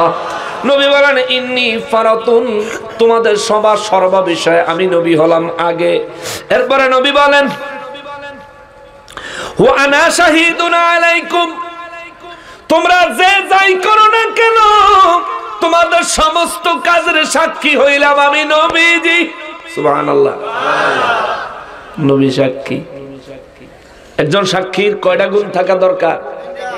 উপস্থিত থাকুন লাগবো, নিজের চোখে দেখুন লাগবো, নিজের কানে শুনুন লাগবে। তো নবী যেহেতু আমাদের সবার সব বিষয়ের সাক্ষী, তার মানে নবীজি রাহমাতুল লিল আলামিন আল্লাহর দেওয়া ক্ষমতায় নবী যদি ইচ্ছা করেন আজকের এই মাহফিলে উপস্থিত হইতে পারেন কি পারেন না? নবীজি উপস্থিত হইছেন এটা আমরা বলি না, এটা নবীর ইচ্ছা, নবীজির ইচ্ছা। তবে নবীজি ইচ্ছা করলে উপস্থিত হইতে পারে, এতে কোনো সন্দেহ নেই। সন্দেহ করলে ঈমান থাকতো। এরপরে নবী বলেন ওয়া ইন্নী ওয়াল্লাহি লা আনজুরু ইলা হাউজিল আন, নবী কয় সাহাবীরা হাসরের ময়দান কত দূরে, এখনো কায়েম হয় নাই। হাসরের ময়দানে আল্লাহ ওই কাউসারের শরবত সরবরাহ করার জন্য, উম্মতকে কাউসারের শরবত দান করার জন্য হাসরের ময়দানে একটা কূপ খনন করে দিব বিশাল বড়। এই কূপটার নাম হবে হাউজ। আমি নবী এই মুহূর্তে এখন ওই হাউজটা দেখতে পাচ্ছি। সুবহানাল্লাহ, জোরে কও সুবহানাল্লাহ। তার মানে কি হাসরের ময়দানে কি হইব না হইব সবকিছু সেটআপ করা আছে, ঠিক কিনা? সব সেটআপ করা আছে, শুধু রিলিজ করা বাকি, শুধু প্রকাশ করা বাকি। যেমন বাজারে বই লেখা হয় আগে, কম্পিউটার কম্পোজ হয় আগে, এটা ছাপা হয় আগে, এটা বাইন্ডিং হয় আগে, কিন্তু বাজারে আসে পরে, প্রকাশ হয় পরে, পাবলিশ হয় পরে। এই যে আজকের ভিডিওটা যেটা ক্যামেরায় ধারণ হচ্ছে, এটা তো মাহফিলটা আজকে হয়ে গেছে, এটা ক্যামেরায় ধারণ হয়ে গেছে, কিন্তু এটা ইন্টারনেটে পাবলিশ হইব, প্রকাশ হইব পরে। আমার নবী রাহমাতুল লিল আলামিন যেহেতু বললেন আমি নবী এই মুহূর্তে কাউসার, হাউজে কাউসার আমি নবী এই মুহূর্তে দেখতে পাচ্ছি, তার মানে বোঝা যায় সবই রেডি করা আছে, শুধু রিলিজ করে নাই, প্রকাশ করে নাই। কিন্তু আমাদের কাছে সবকিছু গায়েব, আমার নবীর কাছে সবকিছু জাহের, প্রকাশ্য। জোরে কন্যা সুবহানাল্লাহ। এরপরে আমার নবী বলেন ওয়া ইন্নী উতিতু মাফাতিহা খাজাইনুল আরদ। আমাদের দেশে অনেক মানুষ কয় নবীর দরবারে যায় চাইলে বেলে শিরক। নবীজি কয় শোনো, এই জমিনের যত ধন ভান্ডার আছে সমস্ত ধন ভান্ডারের চাবি আল্লাহ আমি নবীর হাতে দিয়েছে। সুবহানাল্লাহ। এবার জমিনের সমস্ত ধন ভান্ডারের চাবি কার হাতে? কার হাতে? কার হাতে? সরকারের রিলিফ চেয়ারম্যান সাহেবের কাছে আসে। তাইলে আপনার যদি রিলিফের দরকার হয় সরকারের কাছে চাইবেন না চেয়ারম্যানের কাছে? কথা কয় না কা? সরকারের রিলিফ চেয়ারম্যান সাহেবের কাছে। আপনার যদি রিলিফের প্রয়োজন হয় সরকারের কাছে চাইবেন না চেয়ারম্যান সাহেবের কাছে? তো আল্লাহ জমিনের ধন ভান্ডারের চাবি দিয়ে রাখছে নবীর হাতে। এ জমিনের কোন ধন, কোন সম্পদ, কোন প্রাচুর্য আমার যদি দরকার হয় তাহলে আমি চাইতে হইব নবীর কাছে। কারণ চাবি কার কাছে দিয়ে রাখছে? কে? কমন সেন্সের বিষয়। বুখারী শরীফের 1344 নম্বর হাদিস, সহিহ সনদ। জয়ীব টুইব কোনের কোন সুযোগ নেই। তাও এটা যে সহি কইছে কারা? সহি কইছে সব দলের হুজুররা। কোন দলের হুজুর এটার সহির মধ্যে কোন দ্বিমত প্রকাশ করে নাই। নবী কয় জমিনের ধন ভান্ডারের চাবিগুলো আল্লাহ আমি নবীর হাতে দিছে। আমার কাছে ধন ভান্ডারের চাবি। আমরা নবীর দরবারে যায় চাই। নবীর দরবারে যায় চাই কেন? নবীর সাথে আল্লাহর সম্পর্ক ভালো। আল্লাহ নবীর উসিলায় তাড়াতাড়ি দিব। সুবহানাল্লাহ কর। নবীর উসিলায় তাড়াতাড়ি দিব। আমি যদি ডাইরেক্ট চাই আল্লাহ আমারে দাও, আল্লাহ আমারে দাও, আমার মুখই তো পবিত্র না। দিনে 36,000 মিছা কথা কই। এই মুখ দিয়ে কত মানুষের গালি দেই, কত মানুষের বদনাম করি না বাবা? তাহলে আমার মুখই তো পবিত্র না, আমার নিজের চরিত্র পবিত্র না। আমি নিজে যেভাবে চরিত্র গঠন করলে চরিত্রবান হইলে আল্লাহ পাকের প্রিয় পছন্দের চরিত্র হয়, আমি তো নিজের ওভাবে গঠন করতে পারি নাই, তৈরি করতে পারি নাই। তাইলে আমার কি করা উচিত? আমার এমন কোন ব্যক্তির উসিলা দেওয়া উচিত যেই ব্যক্তির সাথে আল্লাহর সম্পর্ক ভালো। আর আল্লাহ সৃষ্টির মধ্যে নবীর চাইতে আল্লাহর সাথে ভালো সম্পর্কওয়ালা আর কেউ হতে পারে না। অতএব নবীর দরবারে যাই আমরা চাই কেন? আর দিব আল্লাহ ওই, দিব আল্লাহ ওই, আল্লাহই আমাদেরকে দিবে। কিন্তু নবীর দরবারে যায় কই মালিক তোমার হাবিবের উসিলায় আমাদেরকে দান করো। ঠিক কিনা বলে? নবীজি বলেন ইন্নী উতীতু মাফাতিহা খাযাইনুল আরদ। কয় মিনিট? 8 মিনিট 20 হয়ে গেছে। হ্যাঁ শেষ করার লাগবো না? আপনাকে কষ্ট হয়ে যাইতেছে তো, আমি দেখতেছি পানি পড়তেছে। আচ্ছা যাক, অসুবিধা নাই তো?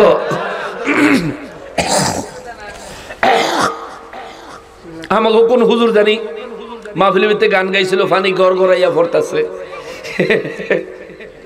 আস্তাগফিরুল্লাহ। এখন যাক, কুয়াশার পানি, আল্লাহর রহমতের পানি, একটু ধৈর্য ধরেন। আচ্ছা আচ্ছা,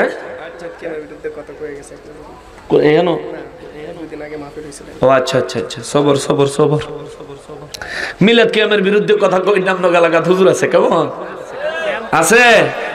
আচ্ছা আচ্ছা আচ্ছা, এই যারা এগুলি করে, আচ্ছা তারারে দরতাছি, একটু আমার একটু সময় দেন। খারাপ। নূর নবী রাহমাতুল্লিল আলামিনের সাহাবী হযরতে উকবা ইবনে আমির রাদিয়াল্লাহু তাআলা আনহু বলেন নবীজি একদিন বের হলেন, উহুদবাসীদের জন্য নবী জানাজার নামাজ আদায় করলেন এবং মাইয়াতের জন্য, মৃত ব্যক্তির জন্য দোয়া করলেন। শেষ করে আমার নবী রাহমাতুল্লিল আলামিন বললেন মিম্বারে দাঁড়ায়া, আমি সব বিষয়ে তোমাদের আগে, তোমাদের সব বিষয়ের আমি নবী হলাম সাক্ষী। এখানে শুধু শেষ না, আমার নবী কয় উম্মতেরা রে শোনো, এই মুহূর্তে আমি নবী হাউজে কাউসার দেখতে পাচ্ছি। আমার নবী আরো বলেন আল্লাহ পাক তার জমিনের সমস্ত ধন ভান্ডার সমূহের চাবিকাঠি আমি নবীর হাতে আমার আল্লাহ দান করেছেন। এরপরে আমার নবী বলেন আও মাফাতিহাল আরদ, এমন কি আমার আল্লাহ জমিনের সমস্ত ধন, সমস্ত চাবিকাঠি আমি নবীর হাতে দান করেছেন। আমার নবী ইন্নী ওয়াল্লাহি লা আখাফু আলাইকুম আন তুশরিকু বাদি। আমার নবী বলেন আমি নবী রহমাতুল্লিল আলামিন, আমার উম্মত, আমি নবীর পরে, আমি নবীর পরে, আমি নবীর উম্মতেরা কোন ব্যক্তি শিরিক করবে, আমি নবী এমন কোন ভয় করি না। সুবহানাল্লাহ। অর্থাৎ আমার উম্মত শিরিক করবে না। নবী বলেন ওয়ালাকিন আখাফু, কিন্তু আমি ভয় করি, আমি একটা জিনিসের বড় ভয় করি রে উম্মত, একটা জিনিসের বড় ভয় করি। কোন জিনিসের ভয় গো নবীজি? আমার নবী বলেন আনতানাফাসু ফিহা, একটা জিনিসের ভয় হলো দুনিয়ার সামান্য সম্পদের কাছে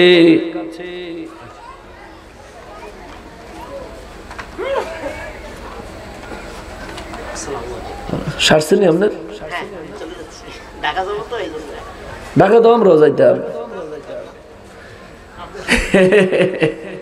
আচ্ছা ওই মুরব্বী কইছে তাড়াতাড়ি যাই। হ্যাঁ মুরব্বীর কথাটাই রইল, যান যান তাড়াতাড়ি যান। নবী বলেন আমার উম্মত শিরিক করবে, আমি এমন কোনো ভয় করি না, কিন্তু একটা ভয় করি, আমার উম্মত দুনিয়ার সম্পদের বিনিময় ঈমান বিক্রি করে দিবে। নাউজুবিল্লাহ বলে চলছে নি ওখানে। আহলে হাদিসের লোকেরা দেখবেন আপনাদের আয়া অফার দিব, একটা হুন্ডা কিনা দিব, আহলে হাদিস হয়ে যাওগা, একটা গরু কিনা দিব, একটা ছাগল কিনা দিব, এভাবে দিয়ে দিয়ে মানুষে আহলে হাদিস বানায়। চলছে ফাইজলামি আর ফাতরামি আর ইতরামি। ঈমান বিক্রির বাজার বড় গরম রে বাবা, চলছে। আলেম হয়ে যে নবীর উম্মত দাবি করে, এই নবীকে একটু দাঁড়ায় সালাম দিতে চায় না। এই কোন জাতের আলেম, এই কোন ধরনের নবীর উম্মত? আরে আমার নবীকে আমি দাঁড়ায় সালাম দিব, এটা তো আনন্দেই দিব, এটা নিয়ে ফতুয়াবাজির কি আছে? কথা বলেন ঠিক কিনা? আল্লামা ইমাম কুস্তুলানী রাহমাতুল্লাহি আলাইহি বলেন জীবনে একবার নবীকে দাঁড়ায়া সালাম দেওয়া প্রত্যেক মুসলমানের জন্য ফরজ। সুবহানাল্লাহ। জীবনে কয়বার? একবার দাঁড়ায়া সম্মানের সহিত তাজিমের সহিত নবীকে সালাম দেওয়া প্রত্যেক উম্মতের জন্য ফরজ। কেননা আল্লাহ কোরআন শরীফে বলছেন ইয়া আইয়ুহাল্লাযীনা আমানু সাল্লু আলাইহি ওয়া সাল্লিমু তাসলিমা, হে ঈমানদারের দল আমার হাবিবের উপর দুরূদ পেশ করো এবং আমার হাবিবকে সালাম পেশ করো। কিভাবে? সালাম দেওয়ানের মতন দেও, ইজ্জত সম্মানের সাথে দেও। জোরে কোন সুবহানাল্লাহ। এই আয়াতের ব্যাখ্যা করতে গিয়া আল্লামা কুস্তুলানী রাহমাতুল্লাহি আলাইহি তিনি লিখেছেন নবীজিকে জীবনে একবার দাঁড়ায় সালাম দেওয়া প্রত্যেক মুমিন মুসলমানের উপর ফরজ, একবার। আর এরপরে বাকি যতবার নবীজিরে দাঁড়ায় সালাম দিবেন এটা হবে সুন্নাত, নফল, মুস্তাহাব, মুস্তাহসানের সওয়াব। এটাতে সওয়াব হবে, গুনাহ নাই। নবীজির খেদমতে, নবীজির মহব্বতে, নবীজির সম্মানে সাহাবায়ে কেরাম দাঁড়াতেন। কেমন দাঁড়াতেন? তারা হাদিস শরীফ থেকে, মিশকাত শরীফের 403 পৃষ্ঠার থেকে একটা হাদিস দেয়। আমার নবী বলছেন এই তোমরা অনারবদের মতো দাঁড়াইও না। সাহাবায়ে কেরাম নবীকে দেখে দাঁড়াইছেন, এই জন্য নবীজি বলছেন তোমরা অনারবদের মতো দাঁড়াইও না। অর্থাৎ অনারবরা দাঁড়াইতো মাথা ঝুঁকাইয়া রুকুর মতন। নবীজির ইজ্জতে সাহাবীরা এভাবে দাঁড়াইলে নবী বললেন ওদের মতো দাঁড়াইও না। এখন মনে করেন না আমাকে জাবেদ সাহেব তে যদি গ্লাস দিয়া পানি খায়, মনে করেন অনেকে পানি খাওয়ার সময় ডগর ডগর শব্দ হয় না, গলায় শব্দ হয় না? এখন জাবেদ সাহেব যদি এই পানি খাওয়ার সময় মনে করেন তার শব্দ হইতেছে, আমি যদি তারে বলি, রাগ করেন না, আমি যদি তারে বলি বলে গরুর মতো পানি খাইয়েন না, আমি বললাম কি গরুর মতো পানি খায় না, তারকে পানি খাইতে নিষেধ করছি? বলছি অভ্যাস পরিবর্তন করেন। এটা তারে দিয়ে বুঝাইলাম তে আমার খুব মহব্বতের। এখানে ওই যে আপনাকে হিলফুল ফুজুলের সংগঠনের ফলাফাইন আছে, ওরাও খুব মহব্বতের। কয়েকদিন আগে মাহফিল করে গেছে। আপনাদের এখানে আসলে ওইভাবে পরিবেশটা আমি পাই নাই। ডিস্টার্ব আর ডিস্টার্ব আপনারা তো শুনছেন, ওই খেয়াল করছেন না? আমারও যদি আপনারা ডিস্টার্ব ফ্রি টাইম দিতেন, হয়তোবা আল্লাহ পাকের দরবার থেকে আপনাদের জন্য আরো একটু রহমতপূর্ণ বাজেট পাইতেন। যতটুকু হয়েছে আলহামদুলিল্লাহ। সামনের দিকে আমার নসিহত থাকবে, এত সুন্দর আয়োজনটা, এই দোকানপাট যাই দিছেন বাচ্চারা মানুষের জন্য, এই এত সুন্দর আয়োজনটা নষ্ট করে দিবেন না। এগুলো একটু ভালো করে খেয়াল করবেন। মাইকটা ভালো আছে, ফয়লা যাই হয়েছিল আলহামদুলিল্লাহ, পরে অত্যন্ত সুন্দর হয়েছে, ঠিক না? অত্যন্ত সুন্দর হয়েছে। তো যে কথাটা বলতেছিলাম, জাবেদ সাহেবরে আমি যদি বলি যে আপনি এইভাবে পানি খাইয়েন না, তারে কি পানি খাইতে নিষেধ করছি? না, তারে বলছি অভ্যাস পরিবর্তন করেন। নবী সাহাবায়ে কেরামদেরকে বলছেন অনারবদের মতো দাঁড়াইও না। ওই যে মাথা ঝুঁকাইয়া রুকুর মতো দাঁড়াইছে, এই জন্য নবী বলছেন এভাবে দাঁড়াইও না। অর্থাৎ দাঁড়াও কিন্তু অভ্যাস পরিবর্তন করো। আচ্ছা, একই পৃষ্ঠায় আমার নবীর আরেকটা হাদিস আছে। নবী বলছেন কুমু ইলা সাইয়্যিদিকুম, তোমরা তোমাদের নেতাদের জন্য দাঁড়াও। এবার আমাদের সমাজে যত নেতা আছে, এই নেতাদের মধ্যে ম্যাক্সিমাম ধার্মিক না, আছে আর কি মুসলমান, ঠিক আছে, কিন্তু ওইভাবে ওতপ্রোতভাবে ধার্মিক না। অনেক নেতাদের মুখে দাড়ি নাই, অনেক নেতাদের গায়ে সুন্নতি পোশাক নাই, অনেক নেতার মাথায় নবীজির সুন্নতের টুপিও নাই, পাগড়িও নাই। এখন এই নেতারে নবীজি আলাদা করে নাই। নবীজি বলছেন কুমু ইলা সাইয়্যিদিকুম, যে তোমার নেতা সে তোমার সম্মান পাওয়ার হকদার, তার সম্মানে তুমি দাঁড়ায় যাইবা। সুবহানাল্লাহ বলেন। এটা ইসলাম। তার মুখ দাঁড়িয়ে আসেনি, দেখার দরকার নাই। মাথার টুপি আসেনি, দেখার দরকার নাই।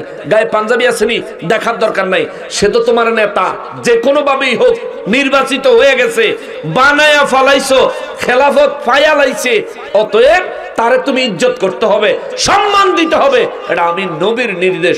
তো নেতা হইয়া দাড়ি আছে না নাই, টুপি নাই, পাঞ্জাবি নাই, এইসব ব্যাপারে খেয়াল করতে নবী বলেন নাই। নবী বলছেন যে নেতা তাকে সম্মান করো। নেতায় যদি নবীর নির্দেশে সম্মান পায়, আমার নবী রহমাতুল্লিল আলামিন তিনি কি দাঁড়ায়া সম্মান পাওয়ার যোগ্য না? পায় না? পায় না? একই পৃষ্ঠায় 403 পৃষ্ঠা মিশকাত শরীফ, একই পৃষ্ঠায় যে হাদিসে নবী বলছেন ওরা রবদের মতো দাঁড়ায়ও না, এর পরের হাদিসটা ধরেন। এর পরের হাদিসে আবু হুরায়রা রাদিয়াল্লাহু তাআলা আনহু বলেন, নবীজি যখন মজলিস শেষ করতেন, আমরা নবীজির খেদমতে দাঁড়ায় যাইতাম। নবীজি হুজরা মুবারকে চলে যেতেন, আমরা পিছন থেকে নবীজির খেদমতে যতক্ষণ পর্যন্ত নবীজিকে দেখা যাইতো ততক্ষণ পর্যন্ত আমরা নবীর খেদমতে দাঁড়ায় থাকতাম। সুবহানাল্লাহ। সাহাবায়ে কেরাম, নবীজি হুজরা মুবারকে চলে যাচ্ছেন, সাহাবায়ে কেরাম বলেন যতক্ষণ নবীজিকে দেখা যাইতো আমরা দাঁড়ায় থাকতাম। এখন এই মৌলবী সাহেব কইল, সাহাবীরা নবীর দেখা দাঁড়াইছে, আপনারা দাঁড়ান কেন?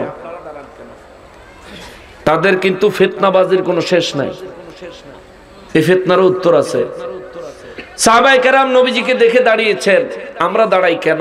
কারণ দালাইলুল খায়রাত কিতাবের 36 পৃষ্ঠায় আমার নবী বলেছেন,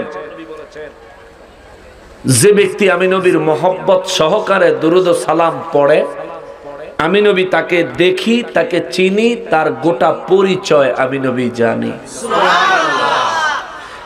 এবার আমি যখন দুরুদ শরীফ পড়ি, নবীর মহব্বতে পড়ি। আপনারা যখন দুরুদ শরীফ পড়েন কি মহব্বতে না মহব্বত ছাড়া? মহব্বতে। তাহলে মহব্বতে যদি দুরুদ শরীফ পড়েন তাহলে নিশ্চয়ই নবীজি আপনাকে দেখেন, ঠিক কিনা? দালাইলুল খায়রাত কিতাব 36 পৃষ্ঠা নবী বলেন, আমি দেখি, আমি তোমার দুরুদের আওয়াজ নিজের কানে শুনি, আমি তোমাকে চিনি। সুবহানাল্লাহ। তাইলে মহব্বতে যখন আমি দুরুদ শরীফ পড়ি, আমার নবী আমাকে দেখেন, ঠিক কিনা? নবী আমাকে দেখেন কিনা?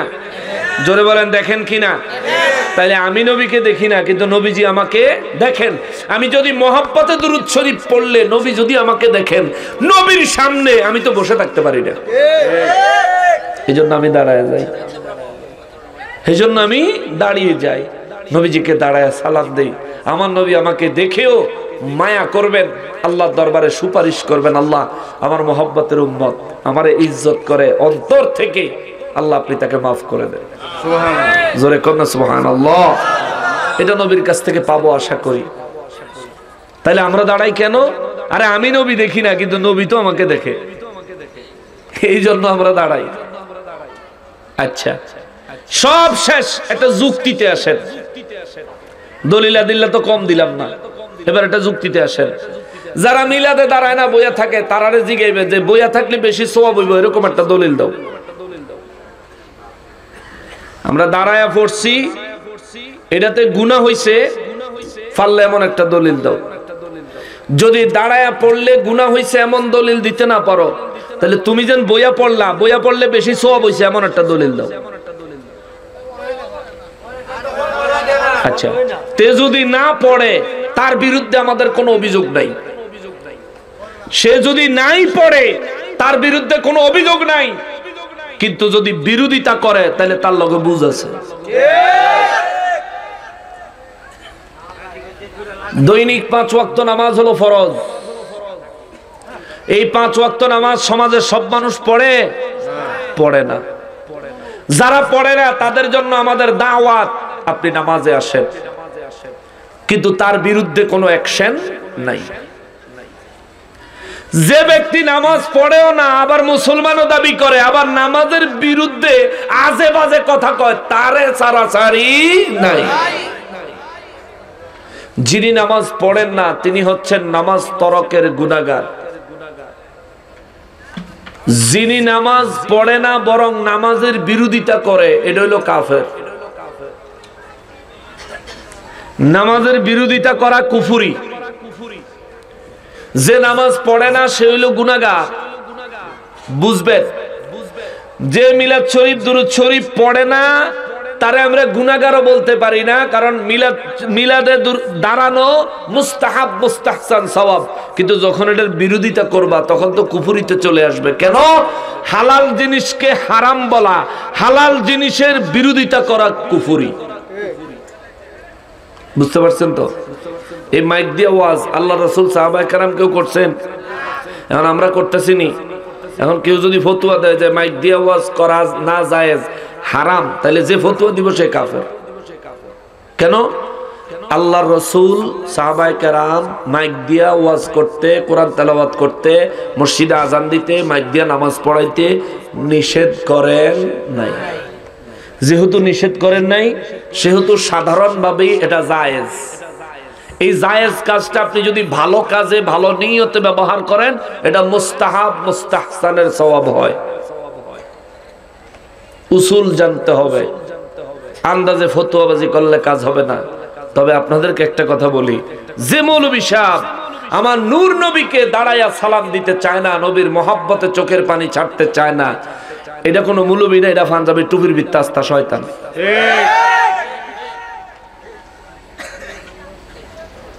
নবীজিরে দাঁড়াইয়া সালাম দিতি না কেন?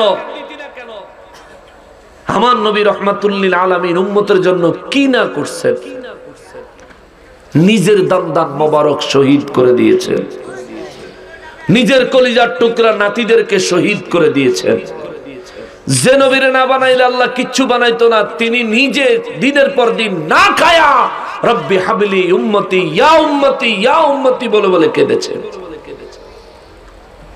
3 দিন চলে যাইতো, 7 দিন চলে যাইতো, সেজদায় পড়ে থাকতো পাহাড়ের গুহায়, বাড়িতে আসতেন না উম্মতের মায়ায়। গোটা জিন্দিগি উম্মতি উম্মতি বলে আমার নবী কাটাইলেন।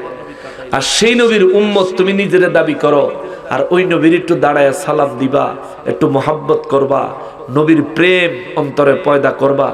তোমার এটার বিরুদ্ধে ফতুয়া আর ফতুয়া, ফতুয়া আর ফতুয়া। আল্লাহর রাসূল সাহাবায়ে কেরাম এভাবে করেন নাই, এই জন্য আমরা করি না। সাহাবীরা করে নাই, এই জন্য আমরা করি না। তো সাহাবীরা কি মাদ্রাসা প্রতিষ্ঠা করছিল? সাহাবীরা কি কোরআন শরীফ ছাপাইছিল? সাহাবায়ে কেরাম কি সিয়াসিত্তার হাদিসের কিতাব বানাইছিল? সিয়াসিত্তার হাদিসের কিতাব সাহাবায়ে কেরাম কি ছাপাইছিল? মাদ্রাসায় দাওরা পাস কি সাহাবীরা করছিল? মাদ্রাসা থেকে কামেল পাস কি সাহাবীরা করছিল? ডক্টরেট ডিগ্রি কি সাহাবায়ে কেরাম করছিল? বাংলা ভাষায় কি কোনো সাহাবীরা কথা বলছিল? বাংলা ভাষায় কোনো সাহাবী কি ওয়াজ করছিল? বাংলা ভাষায় কোরআন শরীফের তাফসীর কোন সাহাবীরা কি পড়ছিল? যদি না হয় মিলাদের কিয়াম করে না সাহাবীরা করে না, এজন্য ছাপানো কোরআনও তো সাহাবীরা পড়ে নাই, তুই পড়লি কেন? কথা বলেন ঠিক কিনা? তাকবীর, নারায়ে রিসালাত, ইয়া রাসূলুল্লাহ, আহলে সুন্নাত ওয়াল জামাত জিন্দাবাদ, জিন্দাবাদ, আহলে সুন্নাত ওয়াল জামাত জিন্দাবাদ। মিলাদ কিয়ামের দুশমনেরা হুঁশিয়ার, সাবধান, মিলাদ কিয়ামের দুশমনেরা হুঁশিয়ার, সাবধান। আপনারা কি আমার কথা কষ্ট পাইছেন? মাদ্রাসা নবীজিও প্রতিষ্ঠা করেন নাই, কোন সাহাবীরাও প্রতিষ্ঠা করেন নাই। মাদ্রাসা আরম্ভ হয়েছে সেদিন গে। তো নবীজি সাহাবীরা মিলে দাঁড়ায় নবীরে সালাম দেয় না, এর লেগে কেন আপনি দিতেন না? আপনি বড় বুজুর্গ, অতলা বড় বুজুর্গ, আপনি কি কেমনে হইছেন মাদ্রাসাত পড়া? তো মাদ্রাসাত তো কোনো সাহাবীরা পড়েন নাই,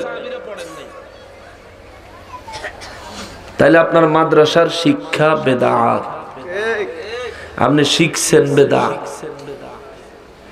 এক বছর আমারে ফোন করে কইছিল, হুজুর মিলাদুন নবী আপনারা যেমনে পালন করেন এমনে পালন করা তো বেদাত। আমি বললাম যে এই বেদাত শব্দটা আপনি কোথায় পাইছেন? হুজুর পাইছি, কিতাবও পাইছি। আমি বললাম আপনি কি আলেম? জি হুজুর আমি আলেম। আমি বললাম ঠিক আছে, আলেম হলে কথা বলে মজা পাওয়া যাবে, আপনি বলেন বিদআত শব্দটা কোথায় পাইছেন? হুজুর আকাইদে নসফি কিতাবের ভিতরে পাইছি। আমি বললাম বিদআত শব্দটা আকাইদে নসফি কিতাবে যে পাইছেন, এই আকাইদে নসফি কিতাবটা আল্লাহ রাসূল সাহাবায়ে কেরামের জামানায় কি ছিল? না। নবীজির কোন সাহাবী আকাইদে নসফি নামক কিতাব পড়ছেন? বলে না। তাইলে আমি বললাম যে খুদ আকাইদে নসফি পুরো কিতাবটা একটা বেদাত। যেহেতু নবীজি এবং সাহাবায়ে কেরামের জামানা ছিল না, তাহলে আকাইদে নসফি পুরো কিতাবটাই একটা বেদাত। এই এক বেদাতের ভিত্তিতে আরেক বেদাত ফতোয়া বের করে নবীর মিলাদুন নবীর বিরুদ্ধে বেদাতের ফতোয়া লাগান, আপনার মতো কমবখ্ত ইবলিস শয়তানও হতে পারে নাই।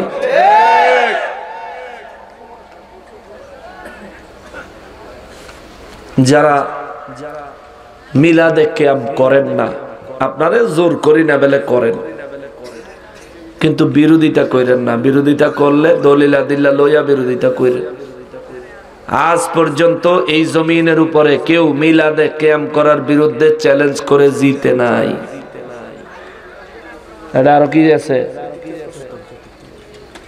কিতাই দে কোরআন ও হাদিসের আলোকে মহারানা ও যৌতুকের বিষয়ে সঠিক আলোচনা। হ্যাঁ, একদিনে 13 ওয়াজ। ভাত খাওয়াইছে, তরকারি গরম করে দেয় নাই, গরুর গোস্ত গেছে জইমে, ভাতটি গরম করে দেয় না, ঠান্ডা খাইছে। হ্যাঁ, হের লেগেই তো আজকে একটু বালামন্দ খাওয়ান দরকার ছিল না। একবারে ফান্তা ভাতের মতন ঠান্ডা ভাত খাইছে। ভাতও শীতের ঠেলা, একটা লগা একটা লাগিয়ে রয়েছে, যত টানি ছুটে না, যত টানি ছুটে না। না, এটা বদনাম না। এই কি মহারানা এবং যৌতুকের বিষয়ে আরেকদিন দাওয়াত দিয়েন, মহারানা যৌতুকের টপিক দিয়েন, ওয়াজ করে দেব ইনশাআল্লাহুল আজিজ।